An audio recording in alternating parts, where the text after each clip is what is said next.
Welcome back to our channel Telugu trade market అంటారు. ఈరోజు ఈ వీడియోలో అయితే కెనడా రోబోకో సంబంధించిన ఒక ఐపీఓ అయితే మనకు నెక్స్ట్ వీక్ అయితే రాబోతుందండి. దీనికి సంబంధించిన ఫుల్ డీటెయిల్స్ అయితే మీకు అయితే ఎక్స్ప్లెయిన్ చేస్తాను. సో మీకు కంటెంట్ కనుక యూస్ఫుల్గా ఉంది అనుకుంటే నా ఛానల్ అయితే సబ్స్క్రైబ్ చేసుకోండి. అలాగే ఈ వీడియో నచ్చితే మీరు లైక్ చేయండి, షేర్ చేయండి. సో కెనడా రోబోకో ఏఎంసీ ఐపీఓ ఇది ఏం చేస్తుందంటే ఇది మనకు ఆల్రెడీ 1993లోనే ఏర్పడింది. ఇది కెనరా బ్యాంక్ ప్లస్ రోబోకో గ్రూప్కి సంబంధించిన కంపెనీ రెండు కలిపి మ్యూచువల్ ఫండ్స్ అనేది ఇది హ్యాండిల్ చేస్తుంది. అంటే ఇది అసెస్ మేనేజ్మెంట్ కంపెనీ అన్నమాట. ఇది దగ్గర ఇప్పటివరకు కూడా 28 మ్యూచువల్ ఫండ్ స్కీమ్స్ని అయితే తీసుకొచ్చింది. సో ఇది మరి ఈ ఐపీఓ అనేది ఎప్పుడు ఓపెన్ అవుతుంది ఏంటి అంటే చూడండి, మనకి ఇది వచ్చేసి అక్టోబర్ 9న ఓపెన్ అవుతుంది. అక్టోబర్ 13కి అయితే క్లోజ్ అవుతుంది. మనకు మినిమం ఇన్వెస్ట్మెంట్ వచ్చేసి 14,896. మనకు ఒక లాట్ సైజ్ వచ్చేసి 56 షేర్స్ ఉంటాయి. ప్రైస్ రేంజ్ వచ్చేసి 253 రూపీస్ నుంచి 266 రూపీస్. మనకు మొత్తం ఇష్యూ సైజ్ వచ్చేసి 1326 కోట్లు. అలాట్మెంట్ డేట్ వచ్చేసి అక్టోబర్ 14th 2025. మనకి లిస్టింగ్ డేట్ వచ్చేసి అక్టోబర్ 16th అయితే మనకి ఎన్ఎస్సి అండ్ బిఎస్లో అయితే లిస్టింగ్ అవుతుంది. సో ఇది మొత్తం కూడా ఆఫర్ ఫర్ సేల్ అండి. ఇక్కడ మొత్తం కూడా ఇది ఫ్రెష్ వాల్యూ అయితే ఏం లేదు, మొత్తం ఆఫర్ ఫర్ సేల్ కిందనే మొత్తం ఐపీఓ అయితే తీసుకొస్తున్నాడు.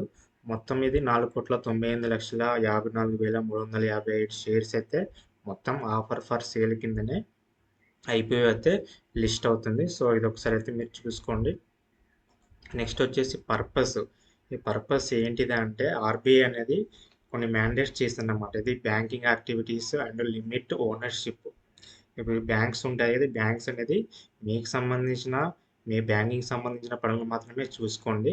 అదర్ యాక్టివిటీస్ చేయవద్దు. ఒకవేళ చేసినా సరే అందులో 30% కన్నా అబోవ్ షేర్స్ అయితే ఉండొద్దు అని చెప్పేసి ఒక ఆర్బీఐ అనేది మ్యాండేట్ చేసింది. ఇక్కడ మనకి ఈ ఐపీఓలో ఏంటి అంటే కెనరా బ్యాంక్ సంబంధించి 51% అనేది ఇక్కడ వీళ్ళకి హోల్డింగ్ ఉంది. సో దాన్ని తగ్గించుకోవడానికి వీళ్ళు, అలాగే ఎప్పుడో వీళ్ళు ఇన్వెస్ట్మెంట్ చేశారు కదా 15 years 20 years బ్యాక్. సో అది కూడా వీళ్ళకి ప్రాఫిట్ బుకింగ్ చేసుకోవడానికి ఈ ఐపీఓ అనేది వీళ్ళైతే తీసుకొస్తున్నారు. సో చూడండి, ఇక్కడ పాజిటివ్స్ ఏంటి అంటే మనకు దగ్గర వీళ్ళు 28 మ్యూచువల్ ఫండ్ స్కీమ్స్ అయితే ఇప్పటివరకు అయితే తీసుకొచ్చారు. వీళ్ళకి కెనరా బ్యాంక్ అంటే ఇండియాలో దగ్గర 9,800 బ్రాంచెస్ అయితే ఉన్నాయి. అలాగే రీటైల్ స్ట్రెంత్ అంటే వీళ్ళు 87% వీళ్ళకు అనేది రీటైలర్స్ మనలాంటి చిన్న ఎవరైతే కస్టమర్స్ ఉన్నారో వాళ్ళ దగ్గర నుంచే ఎక్కువగా ఇన్కమ్ అయితే వస్తుంది. దగ్గర వీళ్ళకి 50 lakhs investors, 50 lakhs plus investors అయితే ప్రజెంట్ అయితే ఉన్నారు. అలాగే ఆ రోబోకో ఏదైతే ఉందో అది గ్లోబల్ కంపెనీ అన్నమాట, యూరోకి సంబంధించిన కంపెనీ. సో అది కూడా ఒక పాజిటివ్ అని చెప్పేసుకోవచ్చు. Distribution muscle. సో మనకి ఏంటంటే బ్రాంచెస్ ఎక్కువగా ఉన్నాయి కాబట్టి మనం ఈజీగా డిస్ట్రిబ్యూషన్ అంటే స్మాల్ సిటీస్, చిన్న టౌన్స్లలో కూడా మనకు బ్రాంచెస్ అయితే పెడుతున్నారు కదా కెనరా బ్యాంకు. సో అది కూడా మనకు ఒక పాజిటివ్ అయితే చెప్పుకోవచ్చు. Next strong brand bank. మీకు తెలుసు కదా కెనరా బ్యాంక్ అనేది ఒక మంచి బ్యాంకు, ట్రస్ట్ ఉన్న బ్యాంక్ అన్నమాట. సో ఇవి కూడా మనకు పాజిటివ్స్ అయితే చెప్పుకోవచ్చు.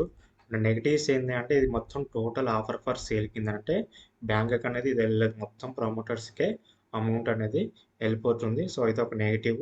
నెక్స్ట్ రెగ్యులేటరీ రిస్క్ అన్నమాట. సేబీ అనేది ఎవ్రీ 3 monthsకి వస్తారో 6 monthsకి వస్తారో రెగ్యులేటరీ మనకి రూల్స్ అండ్ రెగ్యులేషన్స్ అనేది మారుస్తూ ఉంటుంది. అలాగే మార్కెట్ సెంటిమెంట్ అంటే మార్కెట్ ఒక 6 నెలలు పెరిగితే ఒక 6 నెలలు తగ్గుతుంది. సో ఇలా తగ్గడం వల్ల మ్యూచువల్ ఫండ్స్లో చేసే వాళ్ళు, ఇన్వెస్ట్మెంట్ ఉన్న వాళ్ళు తగ్గుతున్నారు రోజుకి. లాస్ట్ 2 yearsలో కూడా చాలామంది అయితే తగ్గారు. మరి ఫ్యూచర్లో వాళ్ళు పెరుగుతారా లేదా అనేది మనం తర్వాత చూసుకోవాలి. అలాగే హై కాంపిటీషన్. మ్యూచువల్ ఫండ్స్లో కూడా చాలా కంపెనీస్ ఉన్నాయి. రీసెంట్గా మనకి జియో కూడా మనకి రీసెంట్గా అయితే వాళ్ళు కూడా మ్యూచువల్ ఫండ్స్లోకి వస్తున్నారు. సో వీళ్ళకి హై కాంపిటీషన్ అయితే ఉందని అయితే చెప్పుకోవచ్చు.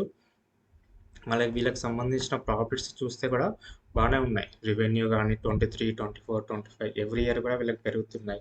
ఎక్స్పెన్సెస్ పెరుగుతున్నాయి, నెట్ ఇన్కమ్ పెరుగుతుంది, మార్జిన్స్ కూడా పెరుగుతున్నాయి. ఓన్లీ 24, 25లోనే మార్జిన్స్ అనేది సేమ్ ఉన్నాయి. మళ్ళీ మనకి లాస్ట్ ఇప్పుడు Q1 కంప్లీట్ అయింది కదా, దానికి వచ్చేసరికి కూడా మళ్ళీ మార్జిన్స్ అయితే మళ్ళీ పెరిగాయి. సో వీళ్ళకి ఇన్కమ్ పరంగా, రెవెన్యూ పరంగా, ప్రాఫిట్స్ పరంగానైతే బాగానే ఉందని చెప్పుకోవచ్చు.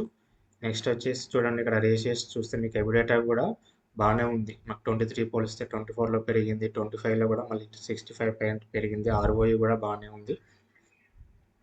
ఆపరేటింగ్ మార్జిన్స్ కూడా బాగానే ఉందని చెప్పుకోవచ్చు. అన్నీ కూడా ఫండమెంటల్స్ కానీ టెక్నికల్గా కానీ ఇవన్నీ కూడా బాగానే ఉన్నాయి.